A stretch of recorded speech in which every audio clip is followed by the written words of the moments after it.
host. Ya, ok. Pero ahorita que Carlos entró, ya me dice que hay un recording in progress. Listo, Okay. listo. Ujú. Entonces, Carlos, si quieres, tú lo anuncias o porque ese era el plan inicial, entonces.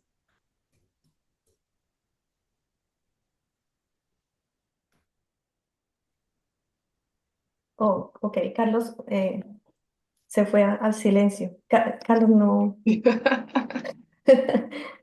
El micrófono está apagado, Carlos. Ok, Ok, perfecto. Ahora sí ya estamos todos. todo bien, sí. Ok, primero que todo, muy buenos días, buenas tardes, buenas noches a todos a nuestra comunidad que se une a este espacio para aprender un poco más sobre diferentes temas en el área de fisiología y ecofisiología vegetal.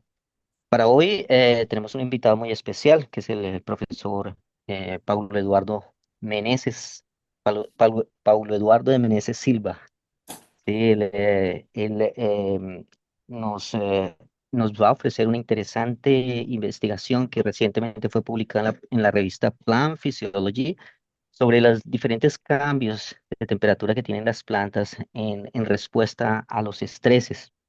El profesor Paulo es formado en el área de ciencias biológicas, tiene una maestría y un doctorado en fisiología vegetal de la Universidad de Viçosa en Brasil y actualmente él es profesor del Instituto Federal Goiano en Río Verde, en el campo de Río Verde, que eso es zona central de Brasil, y en estos momentos él se encuentra en su periodo sabático en España realizando diferentes investigaciones. Entonces, Paulo, seja você muito bem-vindo a nosso espaço e, por favor, você pode continuar com sua apresentação. Muito obrigado, Carlos, pela introdução. Muito bom te ver depois de tanto tempo. E boa tarde, pessoal. Bom dia para alguns, boa tarde para outros. É um imenso prazer estar aqui com a rede para falar um pouquinho sobre condutância mínima, sobre estresse térmico e mortalidade induzida pela seca. Eu sinto muito de não poder ministrar esse seminário em espanhol. Meu espanhol ainda está engatinhando, mas para facilitar a nossa comunicação, eu traduzi os slides todos para espanhol e vou tentar falar bem devagarinho. Mas se em algum momento da apresentação eu acelerar um pouquinho a minha fala, vocês, por favor, me dêem um toque que eu tento falar um pouquinho mais devagar, tá? Então vamos lá. Deixa eu ver se está passando. Beleza. Então, pessoal, como o Carlos bem disse, eu sou professor no Instituto Federal Goiano e o nosso grupo de pesquisa ele tem como linha principal esse que vocês estão vendo. A gente investiga basicamente como que as plantas responderão a um mundo cada vez mais seco e cada vez mais quente. Né? É inegável que o clima do nosso planeta está mudando e está mudando muito rápido.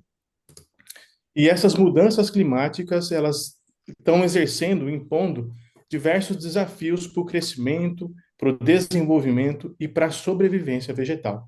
Então, no nosso laboratório, a gente investiga diferentes aspectos fisiológicos de como as plantas respondem a diferentes estresses de natureza abiótica, particularmente seca, altas temperaturas e a interação entre esses dois estresses. Para quem tiver. Só um minutinho, não está passando. Para quem tiver interesse, pessoal, a gente escreveu, tem um tempo já, essa revisão em que a gente aborda justamente isso. Como diferentes fatores associados com as mudanças climáticas podem afetar o crescimento, o desenvolvimento e a sobrevivência de plantas florestais, de espécies florestais. E no seminário de hoje, a gente vai se aprofundar em um dos principais determinantes da sobrevivência das plantas em condições de seca extrema, que é justamente a perda residual de água. Esse é um tema que tem recebido bastante atenção ao longo dos últimos anos e a gente tem se dedicado bastante a ele. Vocês vão ver ao longo da apresentação de hoje o motivo pelo qual a gente chama essa perda de água de residual, porque ela é apenas uma fração daquilo que a planta normalmente perde quando está com seus estômatos totalmente abertos. Mas não se deixem enganar, pessoal. Essas perdas de água, apesar de residuais, elas são importantíssimas na determinação da sobrevivência das plantas em condições de seca.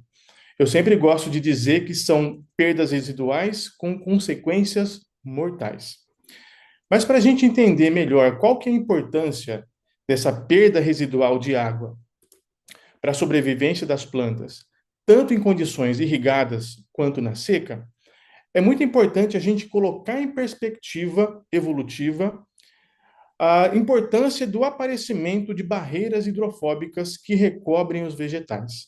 Todas as plantas, elas apresentam barreiras hidrofóbicas, camadas que recobrem o seu corpo, que efetivamente minimizam a perda excessiva de água para a atmosfera. Então, nesse sentido, a capacidade de evitar a perda excessiva de água para a atmosfera sempre foi e continua sendo um dos principais desafios da sobrevivência de plantas no ambiente terrestre. Então, as plantas constantemente são expostas a esse desafio de minimizar ao máximo a perda descontrolada de água para a atmosfera. E esse realmente é um desafio, porque desde que as plantas migraram do ambiente aquático para o terrestre, elas estão constantemente expostas a uma atmosfera que quase sempre está longe da saturação.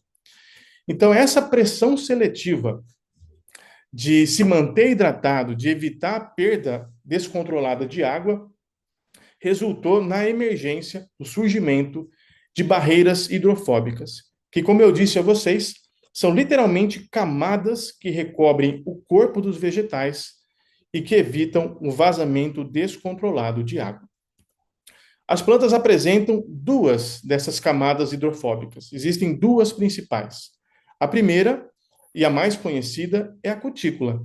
A cutícula recobre a epiderme foliar e também recobre órgãos de crescimento primário. Por exemplo, ramos em desenvolvimento são cobertos por cutícula. Além de folhas e ramos jovens, a cutícula também recobre as estruturas florais. E quando a gente fala em órgãos com crescimento secundário e também raízes, nós temos que essa camada hidrofóbica é a periderme, a camada que recobre esses tecidos e órgãos para evitar a perda descontrolada de água. Pessoal, e se essa camada hidrofóbica é importantíssima para a sobrevivência em condições de ampla disponibilidade hídrica, ela é ainda mais importante naqueles cenários em que as plantas se encontram com deficiência de água durante a seca. Então, a importância dessas barreiras hidrofóbicas aumenta drasticamente em condições de seca. E quando a gente fala de seca, eu tenho certeza que todo mundo aqui na reunião de hoje já deve ter ouvido a importância dos estômatos nessas condições de seca. Com efeito, os estômatos são talvez a primeira linha de defesa das plantas contra a desidratação. Então, quando as plantas são expostas à seca, uma das respostas mais efetivas e mais rápidas de defesa é justamente a redução na abertura estomática. No entanto, pessoal, mesmo após o completo fechamento estomático, as plantas continuam perdendo água para a atmosfera. E essa perda residual de água é o tema do nosso seminário de hoje. Só para colocar em perspectiva, o que é essa condutância residual, essa perda residual de água? Vamos olhar aqui em maiores detalhes a dinâmica da perda de água ao longo da desidratação. Nós temos aqui no eixo X o tempo de desidratação e no eixo Y a condutância. Reparem, pessoal, que no início da seca, as plantas ainda mantêm os seus estômatos abertos. E conforme a planta vai desidratando, ela vai progressivamente reduzindo a abertura dos seus estômatos, até que a gente tenha o completo fechamento estomático. No entanto, reparem que mesmo após o completo fechamento estomático, as plantas continuam a perder uma pequena fração de água para a atmosfera. E é justamente essa água perdida após o completo fechamento estomático que a gente chama de perda residual de água, ou condutância mínima. Então, só para a gente definir melhor o termo, A condutância mínima ao vapor d'água são as perdas residuais de água após o completo fechamento estomático.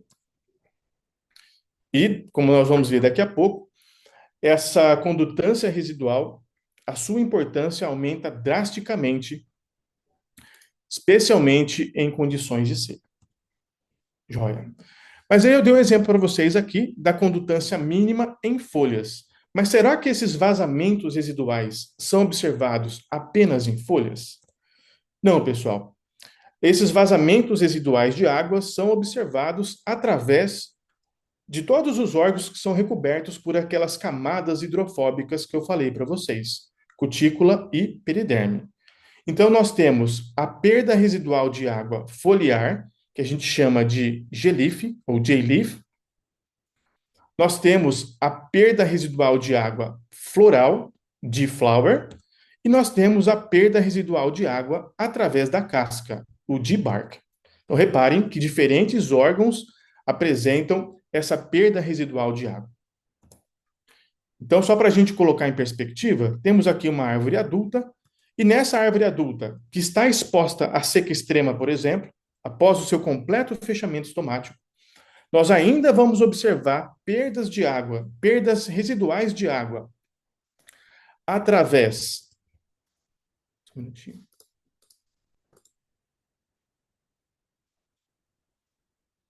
Pessoal, nós vamos observar. Pessoal, só um minutinho. Carlos, você está vendo o pessoal que está entrando? É porque eles aparecem para mim e eu estou aceitando a galera aqui. Vocês estão vendo também? Solo vemos el Mm, árbol con las No, flores. Ah, não, perfeito. Paula, não nos está. Eu não estou vendo o pessoal que está entrando. Ah, perfeito. O que eu estou aceitando aqui, é por Ah, isso que de vez ele em te quando eu estou dando atrapalha. uma paradinha, é porque está aparecendo para mim, mas sem problemas. Ok. Então, beleza, pessoal. Temos aqui uma árvore adulta. Vamos supor que essa planta está numa seca extrema e já está com seus estômatos completamente fechados.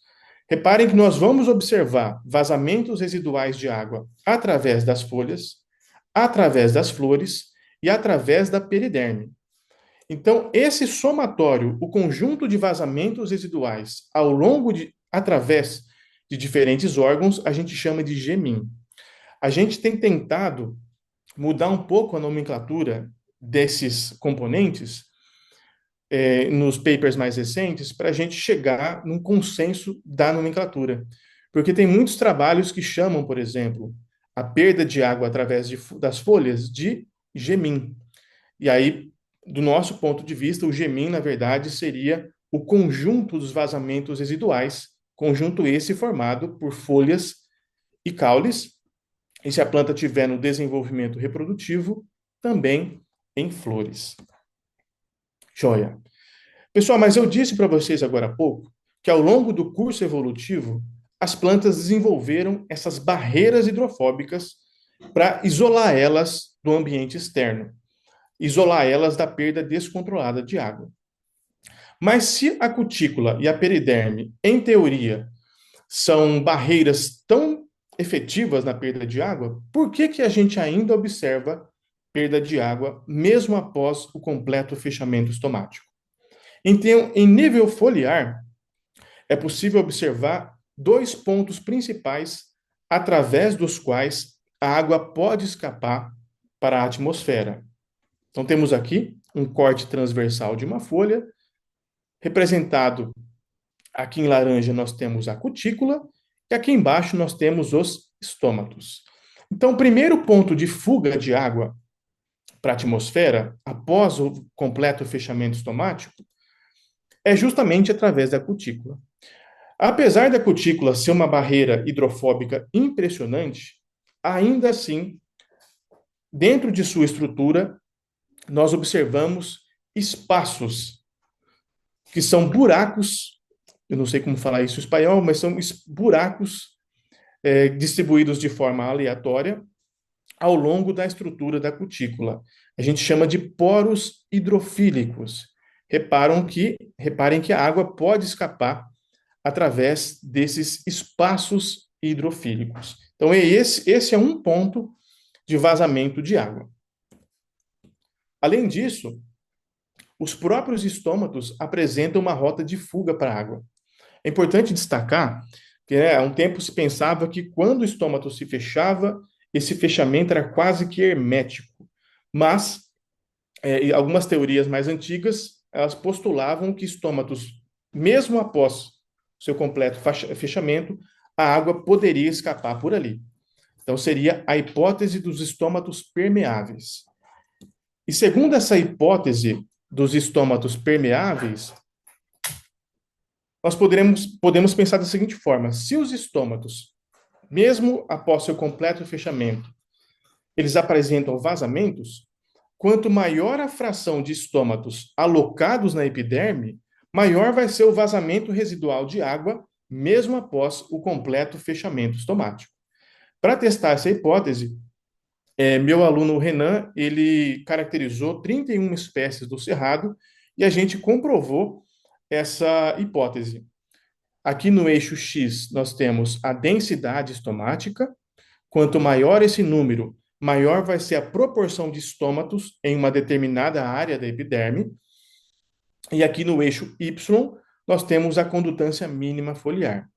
Reparem que para espécies do cerrado, quanto maior a fração de estômatos na epiderme, maior foram os vazamentos residuais de água, comprovando assim, pelo menos para espécies do cerrado, a hipótese de que os estômatos, mesmo após seu completo fechamento, ainda têm vazamento de água através deles.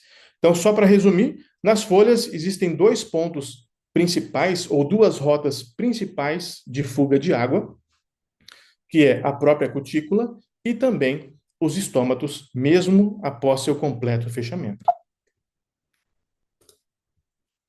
E quando a gente olha, por exemplo, para órgãos recobertos por periderme, existem dois pontos principais de fuga. Meu aluno Lucas, ele caracterizou 8 espécies do cerrado e a gente viu que para espécies do cerrado, a condutância residual caulinar, a perda de água através da casca, foi determinada por dois componentes principais. O primeiro foi a espessura da casca externa. Quanto mais espessa foi a casca externa, menor foi o vazamento residual de água. E nós também observamos que, além da espessura da casca, a quantidade de lenticelas alocadas na periderme também influenciou no vazamento de água. Quanto maior a proporção de lenticelas na casca, maiores foram os vazamentos de água através da casca. Então, reparem, pessoal, que mesmo essas barreiras hidrofóbicas tendo evoluído para minimizar ao máximo a perda de água para a atmosfera, ainda existem pontos de fuga de água, mesmo após o completo fechamento estomático. E aí, outro ponto que eu gosto sempre de frisar quando eu vou falar sobre condutância mínima é que, se você pega uma planta que está com bastante água à sua disposição, a condutância mínima, pessoal, vai representar cerca de 1% ou até menos, dependendo da espécie, da quantidade de água que a planta perde em comparação àquilo que ela perde pela transpiração estomática. Então, realmente, a condutância residual, a perda residual de água, é apenas uma fração do que a planta perde em condições irrigadas. Mas não se deixe enganar. Mesmo sendo uma pequena fração da transpiração estomática, a condutância mínima, a perda residual de água, tem sido considerado como um dos principais determinantes da morte de plantas em condição de seca. Mas antes da gente continuar falando de condutância residual e como ela afeta a sobrevivência das plantas em condição de seca, vamos ver o que mata uma planta em condição de seca. Pessoal, existem diversas teorias que tentam explicar o que mata as plantas em condição de seca. Sem dúvida nenhuma, a hipótese mais aceita, mais bem estudada e mais bem caracterizada é a hipótese da falha hidráulica, segundo a qual as plantas morrem em condições extremas de seca por conta do colapso do seu sistema hidráulico. Então, ao longo da seca, ao longo do processo de desidratação, a tensão no interior dos vasos do xilema aumenta progressivamente. E quando chega um determinado limiar, uma determinada tensão que varia de espécie para espécie, bolhas de ar podem ser aspiradas para dentro dos vasos do xilema, em um processo conhecido como cavitação. No interior dos vasos, essas bolhas vão rapidamente se expandir em um processo conhecido como embolismo. Essas bolhas vão ocupar todo o vaso do xilema, bloqueando assim o transporte de água. Aquele vaso passa a estar inutilizado. Aquele vaso não pode mais transportar água. Então, o embolismo causa perda na capacidade da planta de transportar água.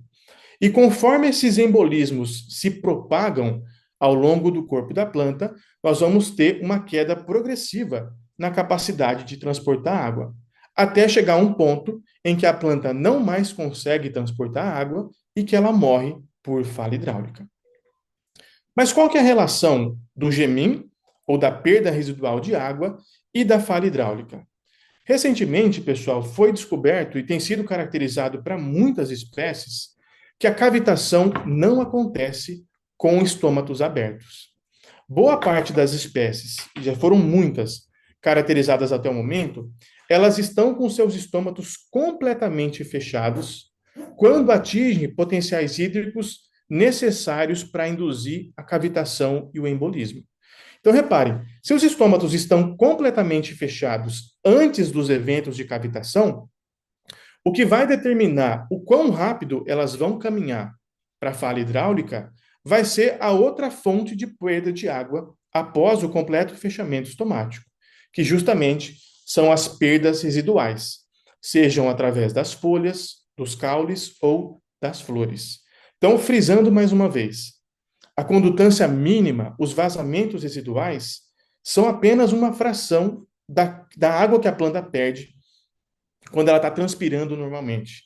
Mas em condição de seca, essa quantidade pequenininha de água que ela perde é o principal determinante da queda do potencial hídrico e, consequentemente, do tempo que vai demorar para ela morrer na condição de seca. Em outras palavras, a gente pode pensar que a condutância mínima é o principal determinante de quanto tempo as plantas vão sobreviver na seca. Logicamente, e não é tema desse seminário, outros fatores podem postergar ou minimizar a queda do potencial hídrico, como, por exemplo, o quanto de água uma planta tem armazenada em seus tecidos. Mas, sem dúvida nenhuma, a condutância mínima é um dos principais determinantes da sobrevivência vegetal em condição de seca. Joia. E aí, pessoal, alguns exemplos para vocês dos impactos dessa condutância residual na sobrevivência de plantas em condições extremas. Trouxe aqui alguns exemplos para plantas do cerrado. Ainda naquele trabalho do meu aluno Renan, nós observamos para 31 espécies do cerrado essa altíssima correlação negativa entre condutância mínima e tempo para a falha hidráulica. Reparem que quanto maior os vazamentos residuais de água nas folhas, menos tempo as plantas viveram na seca. Menos tempo elas sobreviveram na seca. Então, mais um exemplo aqui do quanto a condutância mínima é importante para a sobrevivência vegetal. Outro exemplo para plantas do cerrado, vindo agora de um trabalho do meu aluno Lucas, nós também aqui nós integramos também, além dos vazamentos de água nas folhas, também os vazamentos de água através dos caules. Eu não vou entrar em detalhes nesse gráfico, mas essas figuras sumarizam que os vazamentos residuais de folhas e de caules foram os principais determinantes para o tempo de vida na seca para 8 espécies do cerrado. E também nós fizemos uma caracterização semelhante para espécies cultivadas. No caso aqui, o café. Tem aqui o Aldo, que foi um aluno que desenvolveu um trabalho no nosso laboratório.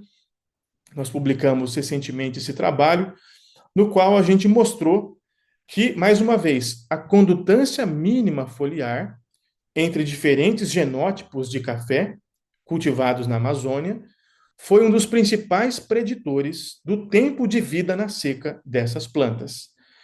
E nesse outro gráfico aqui, a gente vê que a correlação se tornou ainda mais forte quando a gente integrou os vazamentos residuais os vazamentos residuais a nível de copa.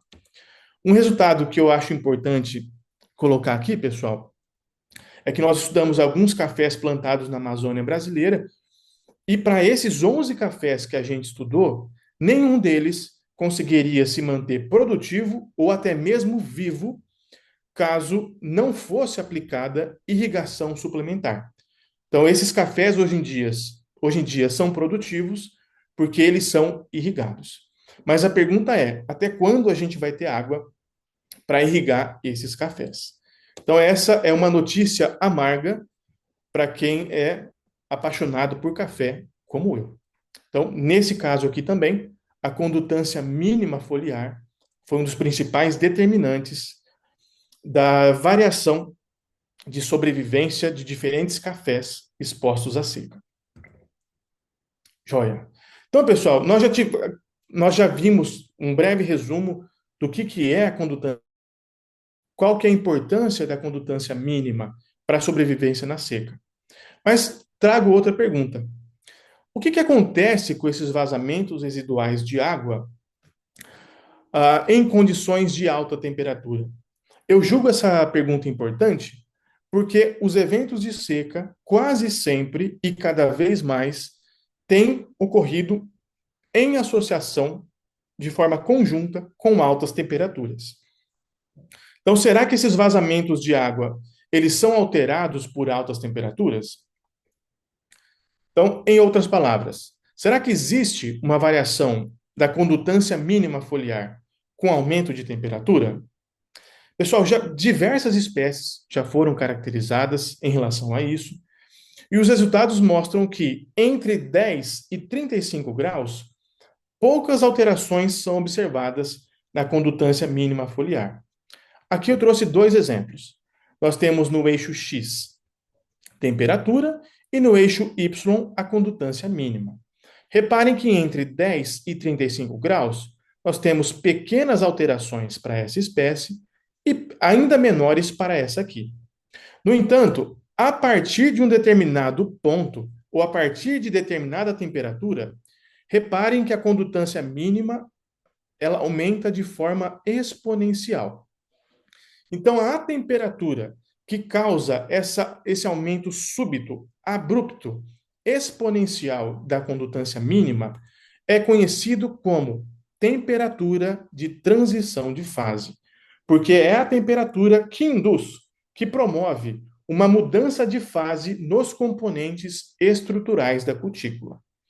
Então, nesse caso, para essas duas espécies, para essa aqui, a temperatura de transição, a temperatura que induziu uma mudança de fase na cutícula foi de 45 graus e para essa aqui, de 40 graus.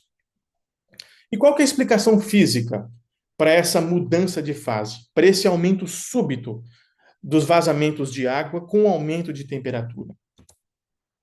Pessoal, lembrem que eu falei para vocês agora há pouco, a cutícula, um dos principais pontos de fuga de água após o completo fechamento estomático, são aqueles poros hidrofílicos. São buraquinhos que percorrem a estrutura da cutícula, que são distribuídos de forma aleatória. O que acontece é que o aumento de temperatura promove o aumento no movimento molecular, na vibração das moléculas que compõem a cutícula. E esse aumento na vibração das moléculas promove duas coisas.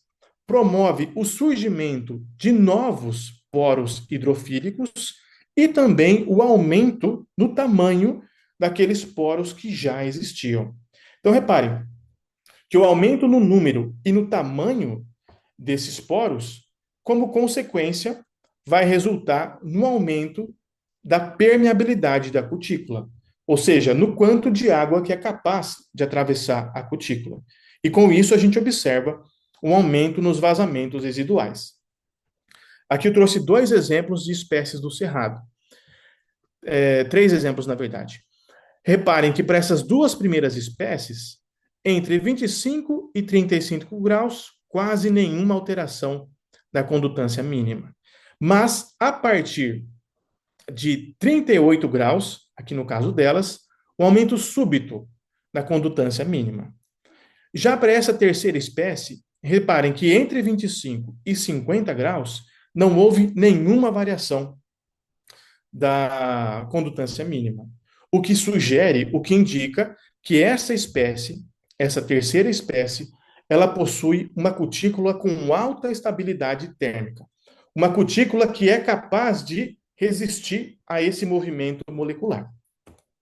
Então, dentro dessa perspectiva, a gente pode observar que variações na temperatura de transição entre espécies são reflexos diretos da composição estrutural e da composição química da cutícula dessas espécies.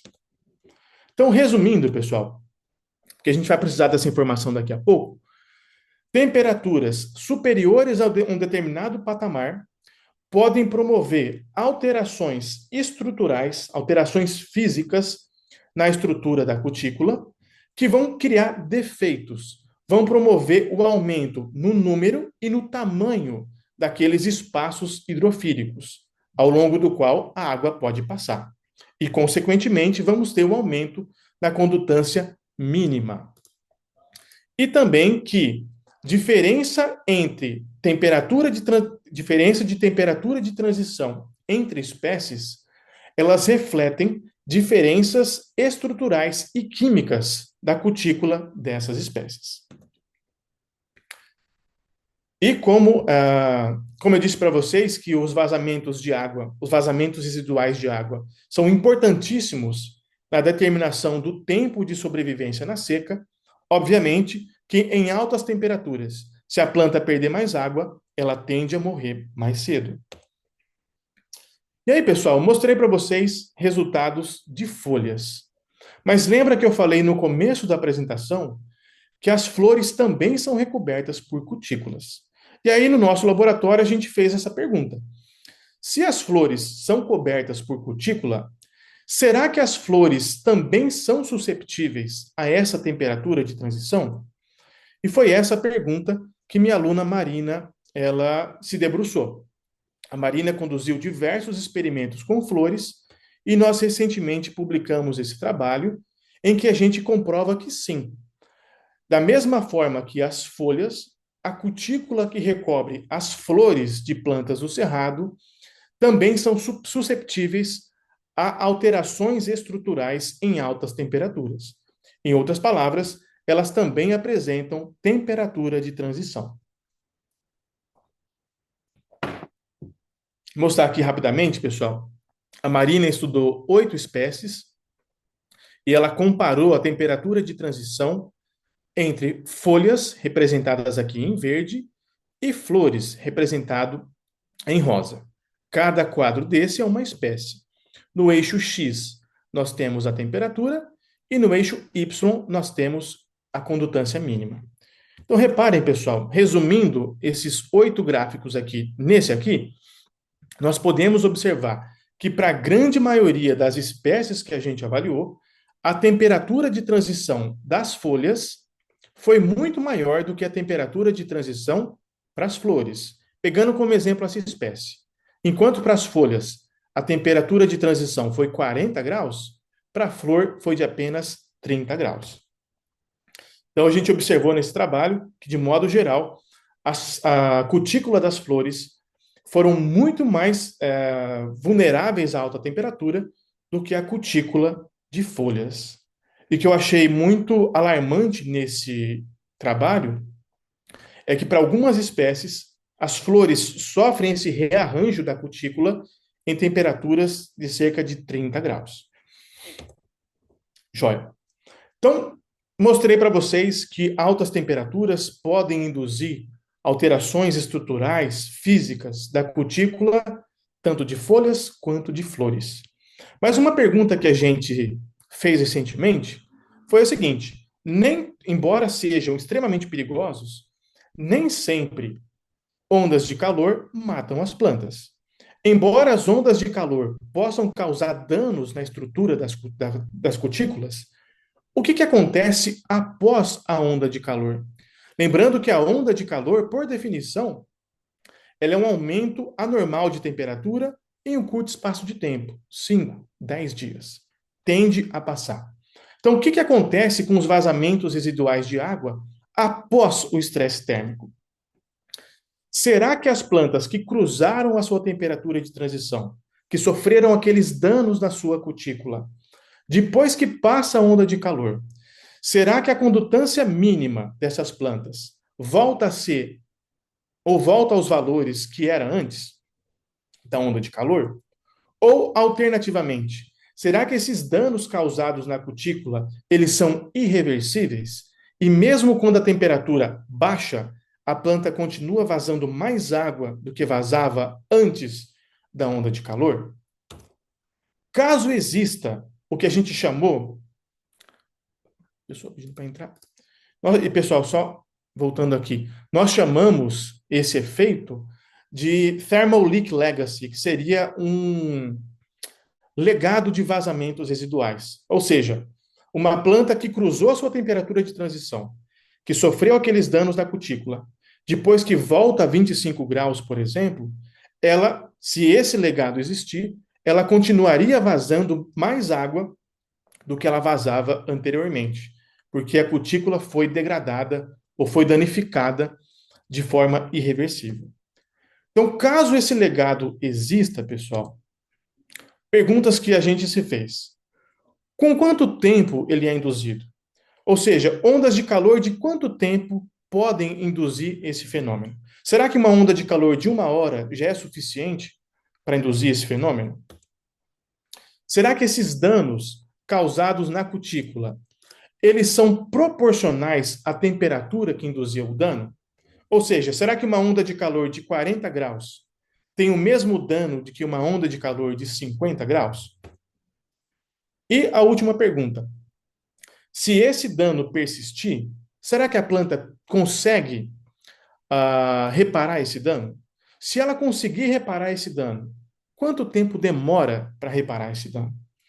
Então, minha estudante Viviane, ela se debruçou sobre todas essas perguntas que a gente, no comecinho do ano, deve ter 1 ou 2 meses, a gente publicou esse trabalho como resultado de todas essas perguntas que a gente fez. Então, a minha estudante Viviane, ela se debruçou sobre essas questões e conduziu vários experimentos para investigar se realmente ondas de calor podem deixar um legado. E eu vou mostrar para vocês agora alguns resultados desse trabalho. Então, pessoal, desenho experimental. Como que a gente construiu esse experimento? A gente selecionou 3 espécies nativas do cerrado, cujas folhas fossem muito diferentes umas das outras. 3 folhas com bastante diferença morfológica e estrutural. Aqui está uma foto do cerrado, pessoal. É maravilhoso. O cerrado é é a savana mais biodiversa do planeta e a gente escolheu 3 espécies aqui para estudar. Beleza. Além de diferenças morfológicas e estruturais, essas 3 espécies que a gente selecionou também apresentavam uma tolerância térmica da cutícula bastante diferente. Nós temos aqui essas 2 espécies. Elas têm a temperatura de transição, né, a temperatura que induz aquele rearranjo na cutícula por volta de 38 graus. E essa terceira espécie é extremamente tolerante, a cutícula dela é extremamente tolerante à alta temperatura. Reparem que entre 25 e 50 graus, não observamos nenhuma alteração na cutícula dela. Ao passo que essas 2 primeiras aqui sofreram danos com 38 graus, 38,3 e 38,9. Joia. Então, como que a gente conduziu esse experimento? Como que a gente foi capaz de responder aquelas perguntas que eu mostrei para vocês e que eu vou trazer daqui a pouquinho novamente? Nós conduzimos uma série de tratamentos térmicos para tentar induzir esses danos nas folhas. E aí, pessoal, todas as figuras que eu vou mostrar daqui para diante, elas se baseiam no mesmo desenho experimental, com pequenas alterações. Quando houver alteração, eu falo para vocês. Então, esse desenho experimental se baseou em alguns componentes principais: amostragem, tratamento térmico, resfriamento e depois medições. Então, a Viviane foi ao campo, coletou ramos das diferentes espécies que ela estava estudando, colocou esses ramos para reidratar ao longo da noite e no outro dia a gente fez a amostragem. Então, a gente coletou folhas de cada um desses ramos e colocou nesses saquinhos impermeáveis, saquinho Ziploc. A gente fez vários conjuntos de folhas. E aí, pessoal, essas folhas foram divididas para cada em dois tratamentos principais, dois tratamentos térmicos. Folhas que foram submersas por 1 hora a 25 graus, que é o nosso controle, e folhas que submersem por 1 hora. Esse aqui é o tratamento de alta temperatura. Por que a gente submergiu as folhas dentro do saquinho? Infelizmente não dá tempo de falar isso aqui, mas a condutância mínima ela é influenciada pelo nível de hidratação da folha. Saiu até um artigo recentemente, esse mês, na verdade, mostrando isso. Então, para evitar a desidratação da folha excessiva antes das medições, a gente submergiu as folhas dentro desses saquinhos. Então, dois tratamentos. Controle. Plantas expostas a 25 graus por 1 hora. E segundo tratamento, folhas expostas a 50 graus por 1 hora. Após esse período de tratamento térmico, nós removemos as folhas dos dois tratamentos da água e deixamos elas descansarem, esfriarem a 25 graus por mais 1 hora. Isso foi para permitir que as folhas voltassem a 25 graus. Depois disso, nós medimos a condutância mínima foliar também em 25 graus. Então, nas próximas figuras, vocês sempre vão ver essa notação, esses números. O primeiro número, ele representa a temperatura na qual a planta passou pelo estresse térmico, a temperatura do tratamento, e o segundo número, a temperatura na qual ela foi medida. Exemplo, esse tratamento aqui foi uma folha que foi exposta a 25 graus e medida a 25 graus. Ao passo que essa segunda aqui é uma folha que foi exposta a 50 graus, foi resfriada a 25 graus e foi medida a 25 graus. Então, a gente está comparando folhas que não passaram pelo estresse térmico com folhas que passaram pelo estresse térmico, mas que foi permitido resfriar, e medidas também em 25 graus. Beleza. Vamos à primeira pergunta. Será que, após onda de calor, os danos na cutícula, eles permanecem? Então, lembrando esse desenho experimental, estamos comparando tratamentos de folhas que passaram pelo estresse térmico, mas que foram medidas em 25 graus, com plantas que não foram expostas ao estresse térmico. E aí, para nossa surpresa, pessoal, foi uma surpresa quando a gente encontrou esse resultado. Observem aqui, existe sim um legado de vazamentos térmicos.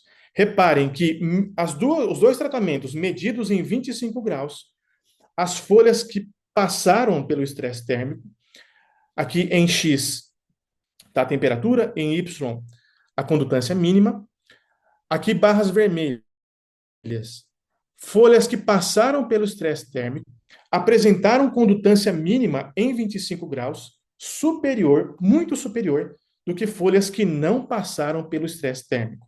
Ou seja, os danos que foram induzidos na cutícula pelas altas temperaturas permaneceram mesmo após a folha resfriar. E para nossa surpresa, e aí a gente observa o seguinte, para essa espécie aqui, não teve diferença nenhuma. Eu já vou mostrar o porquê. E para nossa surpresa ainda maior, pessoal, esse vazamento de folhas que passaram pelo estresse térmico e que foram resfriadas foi igual a de uma planta que estava passando pelo estresse térmico naquele momento. E essa terceira barra aqui representa folhas em que a condutância mínima foi medida em 50 graus. Outro ponto importante é que esse efeito de legado esses danos persistentes na cutícula, só foram observadas em folhas que cruzaram a sua temperatura de transição, em folhas que sofreram esses danos estruturais em altas temperaturas. Reparem que nas duas primeiras espécies, nós observamos o legado,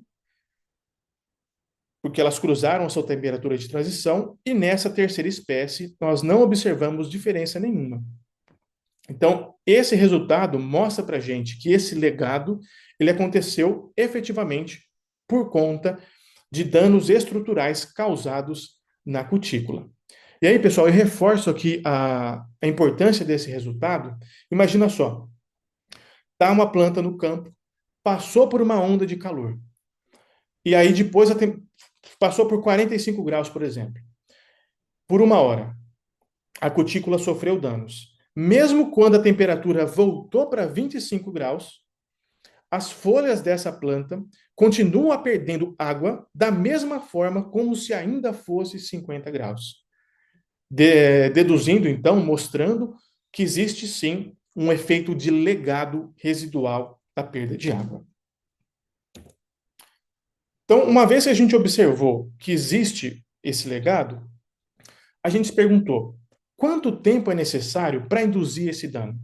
Será que uma onda de calor de uma hora é capaz de induzir esses defeitos, esses danos? Será que isso difere entre uma onda de calor de uma hora com 4 horas, por exemplo? E aí a gente conduziu um novo experimento. O desenho experimental, pessoal, é o mesmo. Só que, ao invés de expor as folhas por uma hora, nós conduzimos diferentes experimentos nos quais as plantas foram expostas por 15 minutos, 30, 60, até 240 minutos de estresse térmico. Depois da exposição ao calor, mesma coisa. Elas foram esfriadas, deixamos elas esfriar em 25 graus por uma hora e depois medimos a condutância mínima em 25 graus. E aqui estão os resultados. Reparem, pessoal, que para essa primeira espécie, com apenas 30 minutos, nós já observamos esse efeito de legado. E para essa segunda espécie, foram necessários apenas 15 minutos para induzir danos persistentes na cutícula. E o mais interessante, ou mais assustador, é que, no caso dessa espécie, uma onda de calor de 30 minutos causou danos na cutícula similares a uma onda de calor de 4 horas. E para essa espécie aqui, uma onda de calor de 15 minutos causou danos similares a uma onda de calor de 4 horas. Para essa terceira espécie, que não cruzou a sua temperatura de transição, nenhum dano foi observado. Então, pessoal, reparem que ondas de calor entre 15 e 30 minutos já são suficientes para induzir danos persistentes na estrutura da cutícula. Ou seja, passa a onda de calor 30 minutos, voltou para 25 graus, essas folhas que passaram por essa onda de calor vão carregar consigo danos estruturais persistentes. Beleza. Uma vez que nós vimos que existe esse legado e que ele pode ser causado por ondas de calor curtas, de curta duração, nós também nos perguntamos: será que diferentes temperaturas vão também induzir a esses danos persistentes? Vocês podem estar se perguntando: 50 graus é uma temperatura muito alta. Poucas espécies estão se deparando com essa temperatura, apesar que as previsões é que as temperaturas atmosféricas continuem a subir. Mas pelo menos para as plantas do cerrado que nós estudamos, 50 graus não é uma temperatura que elas encontram. Então a gente se perguntou: será que temperaturas um pouquinho superiores à temperatura de transição já são capazes de causar esse dano? Então nós conduzimos um novo experimento. Mesma coisa, nós expomos diferentes conjuntos de folhas ao estresse térmico por uma hora. Mas só que nós tivemos folhas que foram expostas a 25 graus, 30, 35, 40, 45 e 50 graus por uma hora. Depois, mesma coisa. Deixamos as folhas esfriar por uma hora e medimos o Gemin a 25 graus. E para nossa surpresa, pessoal, tá aqui, ó. Os danos foram proporcionais a temperatura que induziu o dano. No eixo X, nós temos o tratamento. Só recapitulando, pessoal, ó, 50 a 25 é uma folha que foi exposta a 50 graus por uma hora, descansou por uma hora para esfriar e foi medida a 25 graus. O mesmo vale para os outros tratamentos. E no eixo Y, nós temos a condutância mínima. Reparem, pessoal, que após a temperatura de transição, aqui no caso, ó, 40 graus, esse dano persistente na cutícula já aconteceu. E o dano foi tão maior quanto maior foi a temperatura a qual a planta foi exposta. Então, sim, esses danos, esse legado existe, ele acontece em ondas de calor curtas e também ele aumenta ou diminui de acordo com a temperatura que causou o dano. Para mim, o mais alarmante nesse resultado é que uma temperatura de 40 graus, que tem se tornado comum para o cerrado, já são capazes de deixar esses danos persistentes na cutícula. E para a planta, mais uma vez reforçando que foi um dano na cutícula, para a planta que não cruzou a sua temperatura de transição, aquela planta com a cutícula mais termoestável, a gente não observou nenhuma alteração. Joia. E aí, a última pergunta que a gente fez, a penúltima, na verdade. Nós vimos que esse dano persistente ele acontece, pode ser induzido por ondas de calor de rápida duração, de curta duração, são proporcionais à temperatura que induziu o dano. E a próxima pergunta: quanto tempo leva para a planta conseguir recuperar esses danos? Será que ela consegue recuperar? Se sim, quanto tempo demora? Aí nós conduzimos um novo experimento, no qual folhas foram expostas pelo estresse térmico a temperaturas de 25, 40, 45 e 50 graus por uma hora. E o que variou aqui nesse experimento, pessoal, foi o tempo que a gente deixou a folha descansar. Então, nós tivemos tratamento em que as folhas ficaram descansando por uma hora até 24 horas. E depois a gente mediu a condutância mínima em 25 graus. E aqui estão os resultados. Reparem que para essas duas espécies, sim, existe a capacidade de recuperação da cutícula. Aqui no eixo X, perdão, pessoal, está o tempo em que as folhas ficaram armazenadas, tempo de descanso após o estresse térmico. E aqui no eixo Y está a condutância mínima. Reparem, e as diferentes cores se dizem respeito à intensidade do estresse térmico. Quanto mais forte o tom de vermelho, maior foi a temperatura. Exemplo, 50 graus, 45, 40 e aqui 25 graus. Então, para essas duas espécies, reparem que após uma hora de exposição, é exatamente o resultado que eu mostrei agora há pouco. Nós temos um efeito do legado, os danos persistem e eles são tão maiores quanto a temperatura que induziu o dano. Mas para todos os tratamentos, houve uma capacidade de recuperação. Então, a condutância mínima foi diminuindo ao longo do tempo, mostrando que a cutícula foi capaz de se recuperar com o tempo, para as duas espécies. No entanto, pessoal, reparem que mesmo após 24 horas de exposição à onda de calor, essas folhas estavam vazando mais água a 25 graus do que as plantas que não foram expostas à onda de calor. Então, reparem, pessoal, que esses danos eles podem persistir por pelo menos um dia. O nosso experimento teve duração de um dia. Nós estamos planejando novos experimentos em que a gente estende esse tempo, para ver se ele pode, por exemplo, persistir por semanas.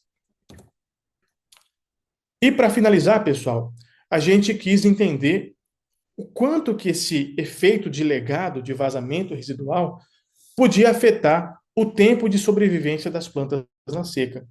Aí a gente conduziu algumas análises de modelagem para ver quanto tempo demoraria para essas plantas atingirem a falha hidráulica.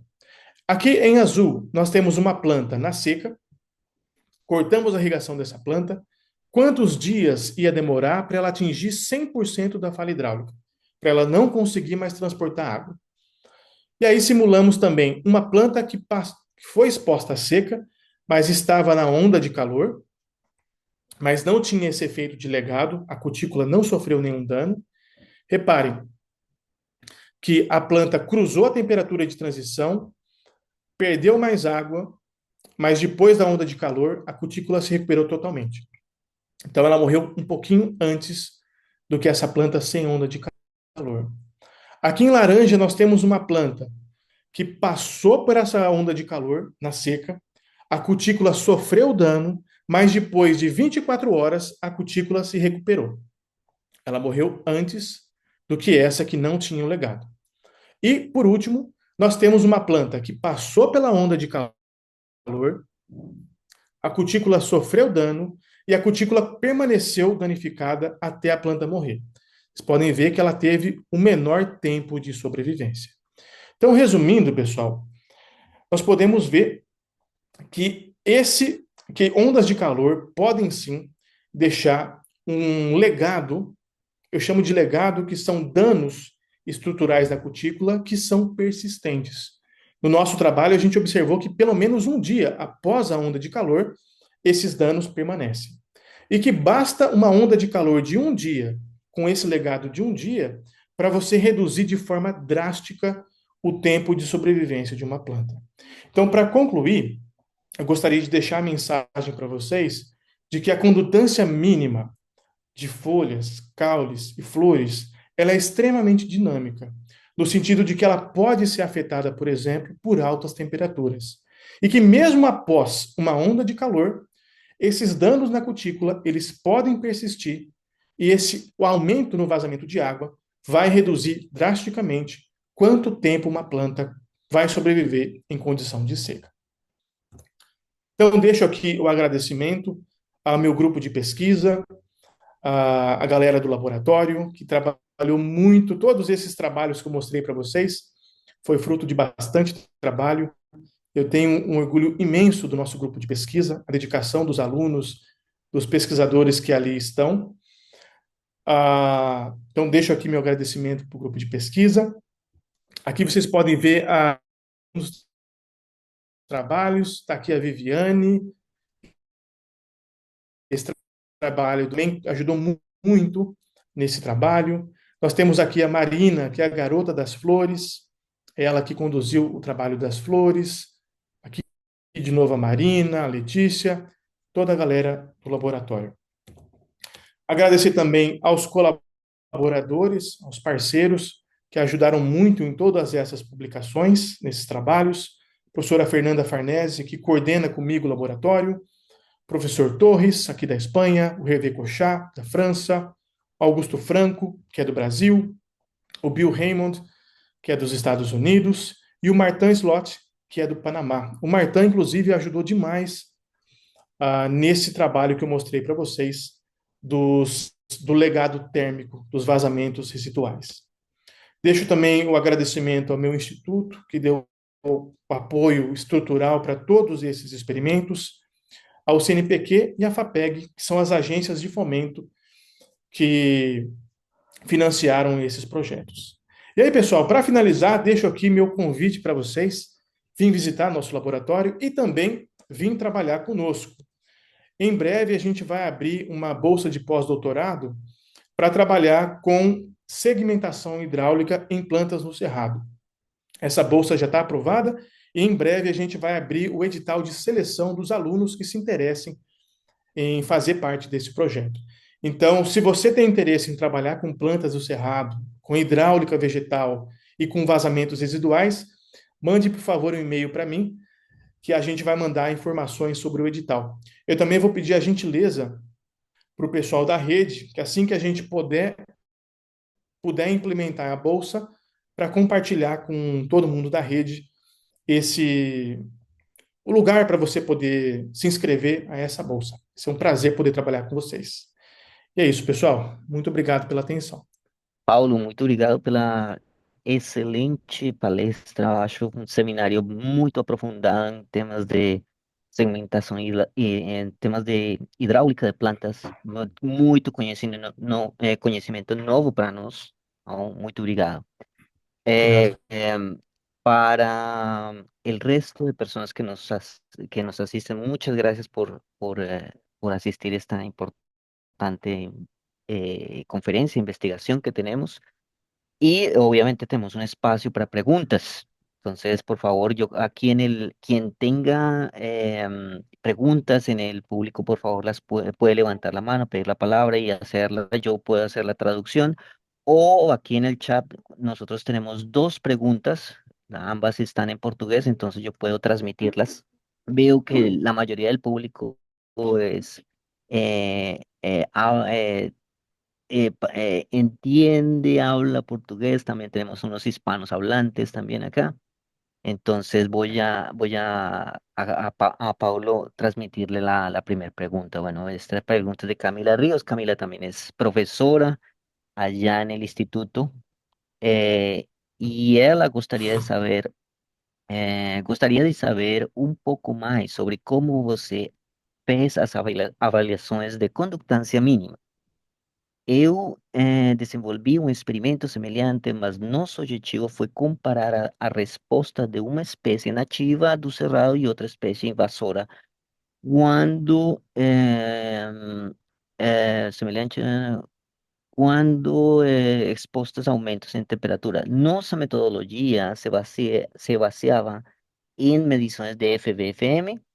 Você acha que as respostas com base nesse indicador de estresse de fluorescência, o FVFM, seriam semelhantes à condutância Não, mínima? não, não é semelhante, né? O FVFM, ele dá para gente, primeiramente, obrigado pela pergunta, tá? O FVFM, ele dá para gente ali um indicativo, entre aspas, da saúde do fotossistema vegetal, ao passo que a condutância mínima dá uma ideia para gente do quanto de água está vazando após o completo fechamento estomático. E a temperatura de transição, que é um dos principais parâmetros que a gente extrai de uma curva de temperatura com a condutância mínima, ela vai te indicar a temperatura na qual o dano na cutícula foi induzido, o aumento daqueles espaços hidrofílicos.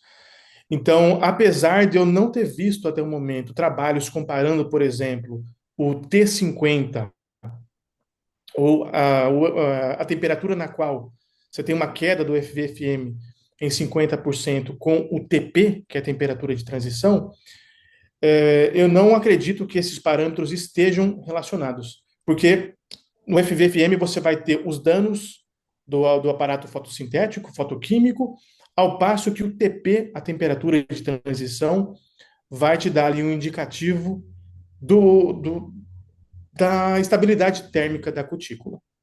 Mas como que a gente mede? O protocolo para medir condutância mínima, ele é bastante simples. Você desidrata as folhas ao longo do tempo, e aí na verdade, condutância mínima nada é do que a transpiração dividida pelo déficit de pressão de vapor vezes a pressão atmosférica. Então, basicamente, você está medindo a transpiração da folha após ela fechar completamente os estômatos. E aí a gente tem que tomar alguns cuidados para garantir que aquilo que você está medindo realmente é condutância mínima e não condutância cuticular com um pouquinho de condutância estomática. Então, se você quiser, você pode me escrever, vai ser um prazer compartilhar o protocolo com você. A gente aclimata as folhas no escuro, a gente desidrata um pouquinho elas, e aí quando você chega num ponto de... Você consegue ver bem quando o estômago se fechou completamente e quando você obteve a linearidade. Mas o protocolo é extremamente simples, você só precisa de uma balança, e no caso de altas temperaturas, né, de uma câmara climática, e algum cuidado na hora de extrapolar os dados, e você já tem a condutância mínima. Apesar do que, pessoal, nesse experimento, nesse último que eu mostrei para vocês, a gente tomou um cuidado muito grande para que as medições começassem com todas as folhas o mais próximo da saturação de água possível. E também tem um estudo que saiu recentemente que mostra que o Gemin muda, ele vai caindo conforme a folha vai desidratando. Então é um ponto importante para se ater. Qual faixa de teor relativo de água você vai comparar suas folhas? Paulo, muito obrigado. Aqui no chat temos outra pergunta do Marco Antônio Toral, conhecido nosso. Marco gostaria de saber se esse Gemin foliar teria comportamento diferencial entre plantas C3, plantas C4 e CAM. Ótima pergunta, Marco. Essa é uma ótima pergunta. Tem um trabalho, eu esqueci o nome do autor, é um autor alemão, que fez uma compilação de dados tentando buscar tendências entre diferentes grupos funcionais. E comparou ali, inclusive, algumas plantas C3 e C4. Ele compilou esses dados. E nessa revisão não apareceu nenhuma tendência muito clara de diferença. No entanto, pessoal, eu ressalto, e está ficando cada vez mais claro isso, de que cada trabalho estava usando um protocolo diferente. E aí, quando você vai tentar encontrar tendência entre os dados, muitas vezes as tendências que estavam ali, com o clima, com a forma de crescimento, somem. Porque alguns autores ou desidrataram demais as folhas, ou desidrataram de menos. Então, esse trabalho recente que foi publicado, se não me engano, foi do pessoal lá de Bordeaux, mostrou que diferentes níveis de hidratação foliar podem resultar em diferentes valores de condutância mínima. Então, a gente está tentando espalhar a mensagem para a comunidade para a gente padronizar a forma com que a gente mede a condutância mínima, de tal forma a gente poder comparar os datasets. Tá? Então, respondendo efetivamente a sua pergunta, Marco, não vi nenhum trabalho que mostrou diferença entre esses grupos funcionais. O único trabalho que tentou compilar esses dados não viu diferença nenhuma. Mas, no meu ponto de vista, eles não observaram diferenças porque cada laboratório estava usando um protocolo diferente. Muito obrigado. Então, essa é uma pergunta importante que tem que ser respondida. Ótimo, ótimo, Paulo, essa perspectiva Só sua. complementando, Carlos, perdão. No nosso caso, a gente encontrou aqui para plantas do cerrado, por exemplo, que plantas decíduas apresentaram uma condutância mínima foliar muito maior do que plantas sempre verdes. E isso foi explicado pelas diferentes estratégias de crescimento entre esses grupos funcionais. E outros colegas têm encontrado algo semelhante. Então, existe sim, ou existem indícios de que essa diferença entre grupos funcionais existe. Mas a gente tem que continuar Ok, caracterizando. Paulo, muito obrigado. Elainis pidió la palabra. Elainis, por favor, puedes hacer tu pregunta. Hola, sí, creo que Oranis estaba primero, pero voy a preguntar igual. Ah, ok, ok. Am, Cuando haces las mediciones de conductancia mínima a diferentes temperaturas, ¿también estás controlando por déficit de presión de vapor o el déficit de presión de vapor también está variando con las temperaturas? Y pregunto esto porque yo hice medidas en conductancia de corteza de árboles, bueno, de ramas particularmente, y las hice también una vez, las hice a diferentes temperaturas, en ¿cómo se llama? En ovens, hornos Aham. para secado de plantas.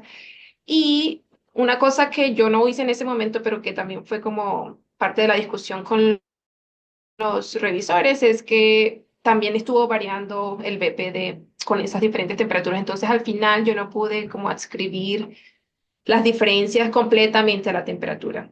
Entonces, no sé si los métodos que usan ustedes también controlan por el Lênis, BPD o no. obrigado pela ótima pergunta. Em nível foliar, alguns trabalhos, tem um pessoal na Alemanha que trabalha realmente em nível de cutícula. Eles removem a cutícula, estendem a cutícula numa câmara e medem a difusão da água entre câmaras seladas.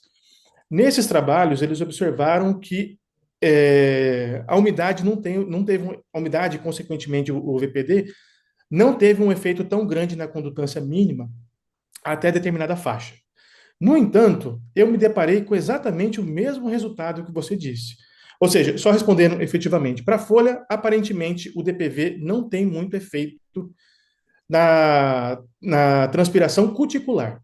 Mas teve um trabalho recente, publicado pelo grupo da Cristina Scofone, que mostrou que o estômago ele responde ao VPD e pode dar uma diferença no gemin ali em nível foliar. Mas eu me deparei com o mesmo resultado que você disse aí, para plantas do cerrado. Para a condutância da casca, para o debark, nós observamos o oposto, que conforme a gente aumentava a temperatura, a condutância mínima caía. Nós estamos conduzindo outros experimentos agora, em colaboração com o pessoal da França, para a gente tentar isolar o efeito do VPD na condutância caulinar. Então, assim, em nível foliar, o efeito é pequeno ou inexistente, mas nós já testamos 16 espécies em nível caulinar e todas elas responderam fortemente ao VPD. Perfecto. Muchas gracias, Paulo. Obrigado, Agradeço pela Paulo. pergunta. Ahora, Oranis tiene una pregunta, por favor, la puedes hacer. Gracias, Carlos. Obrigado, Paulo. Obrigado pela apresentação. Eu tinha várias satisfações de conhecer você. Eu tinha várias perguntas para você, mas já respondeu algumas. Mas eu queria saber se você fez alguma determinação de estrutural da cutícula, por exemplo, microscopía electrónica de barrido o microscopía electrónica de superfície, só para ver se tem alguma, de fato, tem alguma variação nesses buracos que aparecem por conta do estresse térmico. Uhum. Perfeito, obrigado pela pergunta, uma ótima pergunta. Nós não realizamos trabalhos ultraestruturais para caracterizar esse legado de vazamentos residuais, mas tem alguns trabalhos da década de 90 que mostram que ocorre sim o aumento desses poros hidrofílicos.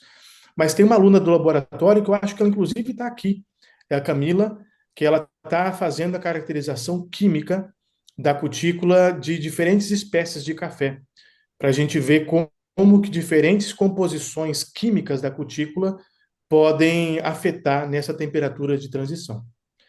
Mas em nível ultraestrutural ainda não realizamos. Obrigado, obrigado. Mais um comentário. Parabéns pela tradução. Ficou muito, muito bem. Eu que agradeço pela sua presença e pelo comentário. Obrigado. Muito obrigado. Bom, no chat temos várias outras perguntas, mas por questões de tempo e disponibilidade, então eu gostaria de convidar vocês a enviar uma mensagem, entrar em contato com o Paulo. Acho uma pessoa muito, muito boa para conexões y compartilhar sus dudas y preguntas.